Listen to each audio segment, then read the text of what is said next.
ya kutojazwa. Mambo gani yanaweza kuzuia Mkristo asijazwe na Roho Mtakatifu? Maana nimesema Mungu ameshaandaa mpango kwamba kila Mkristo ajaye Roho Mtakatifu. Sasa inawezekana umeokoka, inawezekana umempa Yesu maisha, lakini bado hujajazwa, au ushajazwa na Roho Mtakatifu lakini network ya kujaa imekatika, huoni ile connection ya kimungu ya kujaa, bado inaendelea. Kuna vitu vinazuia ama mtu kujazwa Roho Mtakatifu ama mtu kuendelea kujazwa tena na tena. Kuna vitu vinazuia. Jambo la kwanza ni kutokutii, ni kutokutii, ni kutokutii, kukosa utii. Na hapa kwenye kukosa utii nizungumze mambo mawili ya muhimu. Jambo la kwanza nizungumze kuhusu neno la Mungu. Jambo la pili nizungumze kuhusu maelekezo. Na maelekezo maana yake maelekezo ni yale ambayo Mungu anaweza kuyatoa kwa ajili yako, au viongozi ambao Mungu amewaweka kupitia Roho Mtakatifu wana kitu wanaweza kukuelekeza. Sasa maeneo yanayotaka niyazungumzie, kukosa utii ni kifungo, ni kizuizi cha mtu kujaa Roho Mtakatifu. Na naposema kukosa utii, neno la kwanza maana yake wakati mwingine sisi kama Wakristo tunakosa utii juu ya neno la Mungu. Na naposema kulitii neno la Mungu maana yake ni kulielewa ninachokisema halafu kufanya kama ninavyosema. Haleluya! Unaelewa ninachokisema halafu unafanya kama nilichokisema. Unapofanya kama neno la Mungu nilivyosema, maana yake unatii neno la Mungu. Lakini wimbi linalotukuta leo ni kwamba wakati mwingine, wapendwa wengi, tunakosa utii juu ya neno la Mungu. Na nizungumza maeneo machache ambayo wakati mwingine tunakosa kutii. Yaani Mungu anaweza akawa amekwambia kwamba fanya hivi kwa neno lake, fanya hivi kwa neno lake, lakini unaweza kukataa usifanye kile anachokisema. Na unapokataa kufanya kile ambacho Mungu ameagiza kwenye neno lake, nataka nikwambie linakuwa ni gogo linalozuia maisha yako kujaa Roho Mtakatifu. Utaona kwamba kujaa Roho Mtakatifu wewe utakuwa unakuja kutazama tu. Nataka nikwambie kukosa utii kunazuia kujaza Roho Mtakatifu. Leo makanisa mengi tunalia wakati mwingine juu ya kupungukiwa nguvu ya Mungu. Hatuioni nguvu ikionekana, hatuioni nguvu ikitembea. Nataka nikwambie Roho Mtakatifu bado yupo, yu hai na anatembea hata sasa, bado anafanya kazi. Lakini kinachozuia ni sisi tunakosa kumtii Mungu kwenye lile neno analotuagiza. Wakati mwingine tunachuja yale Mungu anayetuambia tuyafanye, tunayachuja. Wakati mwingine tunayapuuza, tunayaacha atakayetendea kazi. Tunapotenda hivyo tunajizuia kukutana na Roho Mtakatifu. Sasa kwenye neno la Mungu, Biblia inaeleza maeneo mengi sana kuhusu mambo mbalimbali. Naomba nieleze maeneo kadhaa ambayo leo kanisa la Bwana huwa tunajikwaa na kukosa utii. Eneo la kwanza, eneo la ibada. Eneo la ibada, ukisoma Waebrania sura ya 10 mstari wa 25, Biblia inatuagiza tusiache kukusanyika kila inapotolewa kama ile desturi ya wengine, na tunapokusanyika tuonyane, tuimizane kwa kadiri tuonane kwamba siku ya Bwana inakaribia. Ibada, leo tunapozungumza juu ya ibada, makanisa mengi ibada za katikati ya wiki Wakristo hawahudhurii, yaani kana kwamba haziwahusu. Unafika kanisani mahali ambapo leo wako watu 50, utakuta watu 10 kwenye ibada wanaabudu. Ijumaa 15 wanaabudu, wengine hawapo. Na hii iko kama desturi katikati ya wiki, watu waende kuabudu. Nataka nikuambie, ukipuuza ibada, hilo ni neno la Mungu ameagiza, lazima tu tunaabudu. Ukipuuza ibada, Roho Mtakatifu anakuacha. Hata kama ni yako kanisa linalopuuza ibada, Roho ataliacha. Mtu anayepuuza ibada, Roho atamwacha. Na ndio maana kuna wakati tunalalamika, tuone nguvu ya Bwana ikitembea haionekani, haiwezi kutembea kwa watu wasiopenda ibada. Nataka nikwambie mpendwa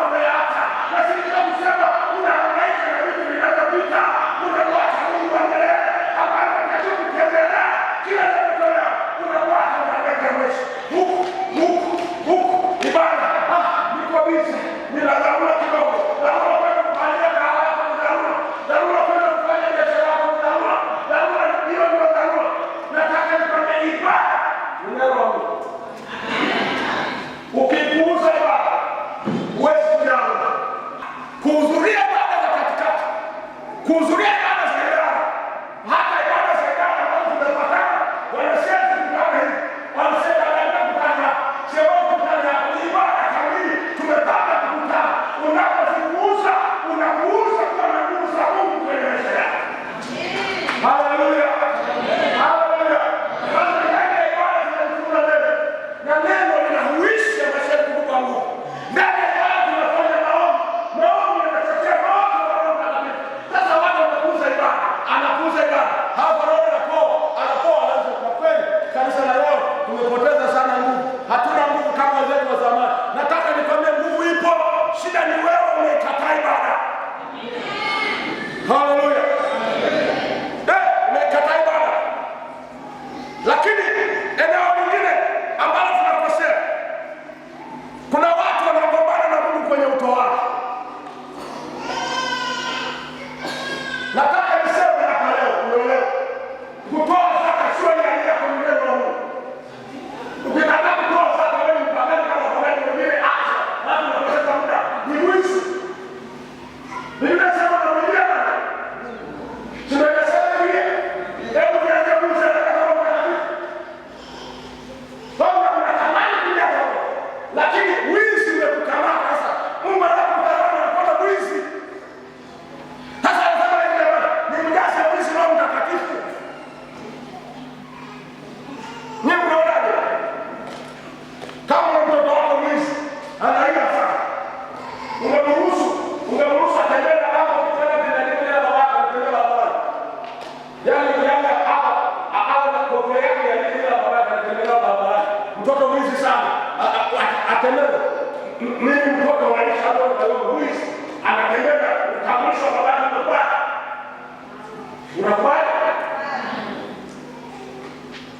lakini kama mtoto angekuwa profesa au mheshimiwa kuandika jina lako kwenye barabara unasikia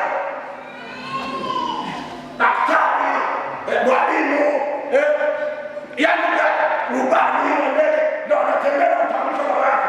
Rubani fulani mtoto wa fulani unasikiaje? Kukutana na Mungu ya Mungu kwenye maisha yako si kitu cha kawaida. Kinakufanya uwe chombo ambacho si cha kawaida kwa mkono wa Mungu. Utakachofanya kumtambulisha Mungu wako. Na watu wanapotambulisha Mungu wao kupitia wewe, pia wanaanza kukuchungulia wewe unafanya nini. Sasa kama mtu ambaye ni mwizi, wanapoanza huyu, awali na mbona mtu haiko sawa sawa. Sasa Mungu ala yake, huyu mwizi msimjaze nguvu sana. Abaki vile. Tumepuuza utoaji. Wengine kwenye utoaji si tu zako, hata michango ya kawaida. Kuna kitu nataka kufanyia kwenye nyumba yako hapa kanisani, kinahitaji milioni za hela. Wewe unatoa elfu moja, wakati na elfu tano tunapanua sawa sawa, una matatizo. Au unataka kuja roga. Leo unakuja. Kazi nataka ifanyike hapa, nataka laki tatu. Katika laki tatu umejaza ziko, unaenda kutoa shilingi 5,000. Mimi nataka kutoa kwa kila kazi ya laki tatu. Na singine hapo kwa nyumba. Mungu anapotazama anaona kuna moyo wa kumpenda. Na nisikia anaona moyo wa Mungu. Na hiki kinakufanya kwenye mambo ya Mungu mengi tunachelewa. Utashangaa mtu mbaya moja anaenda wewe mwaka moja inaishi. Kanisa linaona tusikie kwa miaka 10.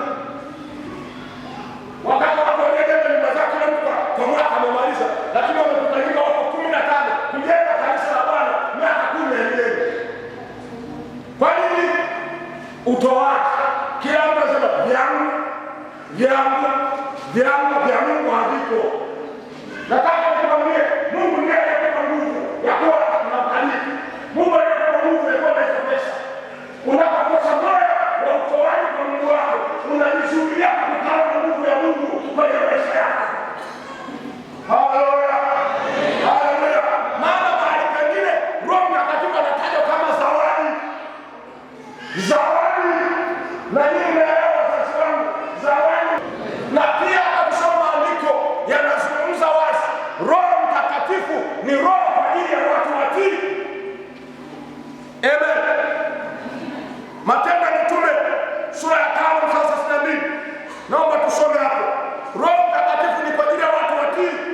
na sisi tuna shahidi wa mambo haya pamoja na Roho Mtakatifu ambaye Mungu amewapa wote. Mungu amewapa Roho Mtakatifu wote wamtio, hata kugombana na Mungu kwenye utoaji, kuwa mwaminifu. Maana unapokuwa mwaminifu kwenye neno la Mungu, Mungu atakujaza nguvu zake. Amina, amina, amina. Lakini kuna wakati mwingine tunashindwa kuitii neno kwenye agizo kuu, enendeni mkawafanye mataifa kuwa wanafunzi wangu. Si neno la Mungu hilo? Amina. Muulize jirani yako, wewe unaenda ili kuwafanya mataifa kuwa wanafunzi wa Yesu? Yaani kumwambia mtu amwamini Yesu aokoke hata dhambi, unaenda ili muulize. Na hili tunalita agizo kuu. Aliposema ili Yesu akaondoka, akasema tazama, nimepewa mamlaka yote mbinguni na duniani. Enendeni mkawafanye mataifa yote kuwa wanafunzi wangu. Anakutuma wewe na mimi. Na kusoma Matendo ya Mitume sura ya kwanza mstari wa 8 anazungumza, mtapokea nguvu akisha kuajilia juu yenu Roho Mtakatifu, nanyi mtakuwa mashahidi wangu. Kwa namna nyingine, nguvu ya Roho Mtakatifu ni nguvu ya kazi ya kumshuhudia Yesu kwa jamii inayotuzunguka. Kama ufanye kazi ya kumshuhudia Yesu kwenye jamii inayozunguka, nguvu pia Roho Mtakatifu inaweza kupishana naye. Ni kweli unaweza kushuhudia ibada, ni kweli unaweza kuwa mtoaji mzuri, lakini kama unashuhudia watu kwa ajili ya Yesu, unaweza kujiondolea sifa za kujaa nguvu. Amen. Mimi najua hapa wote sisi tunaifahamu pikipiki, tunaifahamu magari. Hakuna mwenye pikipiki bovu lililooza alifanya kazi anaenda shule kutunga mafuta. Uongo kweli? Jamani, pikipiki ambayo matari yameshafumukana, injini inavuja ovyo ovyo, umeiweka kwenye chumba kile cha store, unabeba nini kwenda kukinga mafuta shule? Unazotumia kukinga mafuta ni zile zinazotembea, sio? Sasa kutembea kwa Kristo ni kazi ya kuitangaza injili. Anapoenda anafanya kazi, anarudi shule kwa Bwana Yesu, anajaza Roho Mtakatifu, anaenda tena anajaa. Na kazi anayofanya pia tawali wako ya nguvu kwenye maisha yako. Haleluya! Kazi anayofanya, na ndio maana kuna tofauti kati ya gari la abiria na magari ya mizigo, si ndio? Lakini pia gari za kawaida za kutembelea kuna tofauti wa nguvu. Ukichukua treki na kutumia kama mzigo, injini yake na uwezo wake ni tofauti na teksi unayetembelea kwenye safari kawaida. Nguvu ya Mungu inakata mtu kwa kadiri ya kazi. Kazi inayoifanya itakuwa ni mambo ya nguvu ya kutembea nao. Na ndio maana sishangae mnapoona mitume wanafanya kazi ya Mungu ambayo umeiona hata wako kama umebaki huko kazini. Kazi inayofanya kama unazuri. Haleluya. Haleluya. Haleluya. Kazi. Kwa hiyo tukipuuza hizo tu. Na tuna bahati mbaya, idara nyingi za leo agizo tu zimepata. Miaka ya nyuma ilikuwa kila mwezi tunatoa, tunaingia mtaani kushuhudia. Kila mwezi kanisa mtaani kushuhudia. Leo kanisa limepata harakati za kushuhudia hazipo. Halafu tunataka kuelewa Mtakatifu. Nataka nikwambie hatujai. Basi tumwambie Yesu, tuko tayari kumpeleka agizo kuu. Tuko tayari kumpeleka agizo kuu. Atakujaa. Haleluya. Haleluya. Agizo kuu. Hata nikutania injili ya agizo kuu. Ni kosa kwa kanisa lolote kuondoa kazi ya injili. Ndio sisi tunakarabati kanisa. Sasa hivi tuna mpango wa kununua sijui nini. Kwani Yesu alifia majengo? Yesu alikuwa msalabani kwa ajili ya majengo? Si kwa ajili ya watu. Ungekuwa unachagua kitu cha kwanza, watu wote waokolewe na wakuwa na kanisa kijiji kizima, ungechagua ndio kubwa kijiji kizima, ungechagua nini? Nani kwa unachagua? Unataka watu wote waokoke au wana kanisa ijaye kijiji kizima?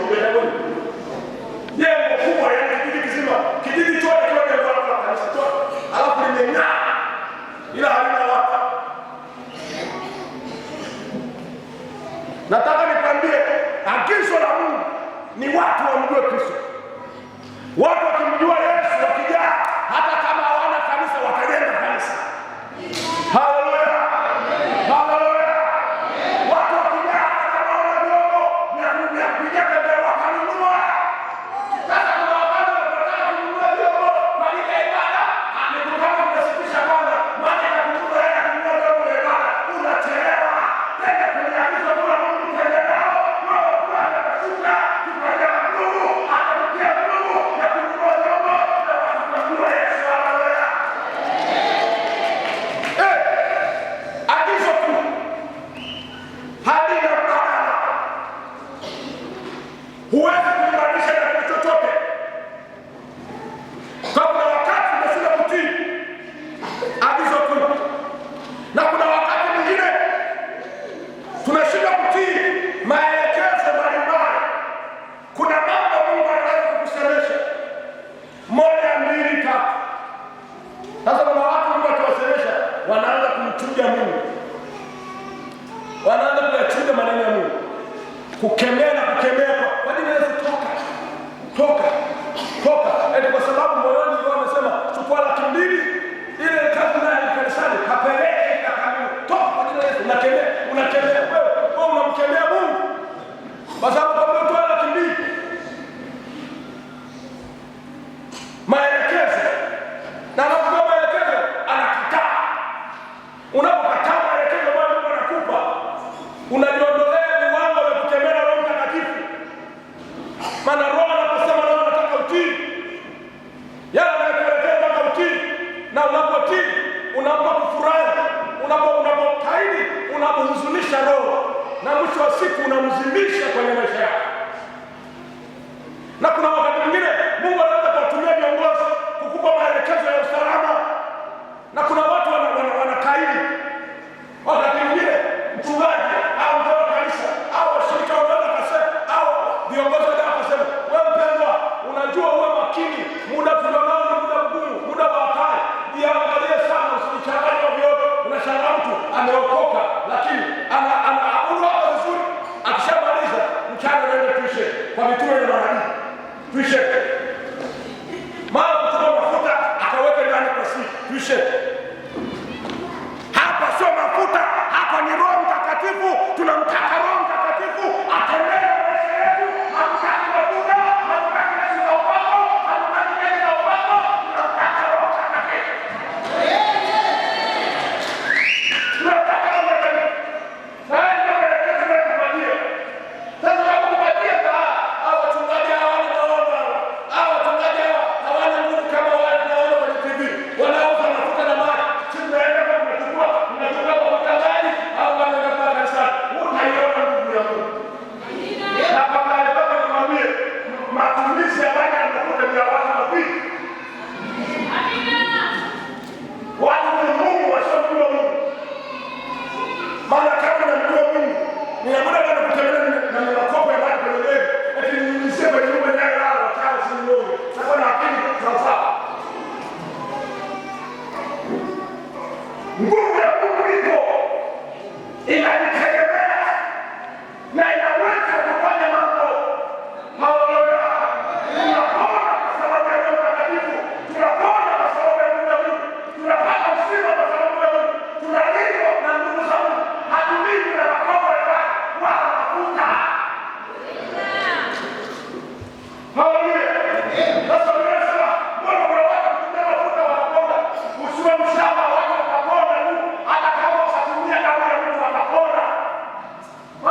mengi hapa ya upako ungeongoza. Singekusanya hela nyingi hapa. Mapako ya aibu. Sitaki. Sawa? Sitaki. Na hao watu hawana njia kukusanya hela kwa kukusanya hili. Ni kukuambia tumekwenda mlimani, tumeomba kwa siku 40 na hapo kuna mafuta yako tunakupatia, nguvu ya Mungu inapanda ndani yako baada ya kuni. Na wewe unanunua. Kwani wewe kwenda mlimani siku 40 wewe? Sio vipi huo? Ukemea mashetani yasikuteze nyumba yako wewe na kunyunyizia na mafuta hiyo. Sio vipi huo?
Na kwa nini tunaona watu kwa makini na kujishikamanisha na madhabahu mbalimbali? Kama madhabahu unashikamanisha nayo sio sahihi, anayeumia sio mwenye madhabahu, utaumia wewe. Umenisikia? Umenisikia? Maana madhabahu ya kishetani kazi yake ni kukufyonza na nguvu yako, kukuondoa kwenye hiyo jamii. Ukienda mahali ambapo sio sahihi, ni sawasawa na mtu fikiria chombo cha maji kizuri, chombo cha maji kizuri, umekijaza maji, halafu unaenda mahali unamruhusu jamaa mwenye msikonde lake na kukuuliza kwenye chombo chako cha maji, anainua ile msikonde lake, linapoinuka linakuwa kavu na maji. Haya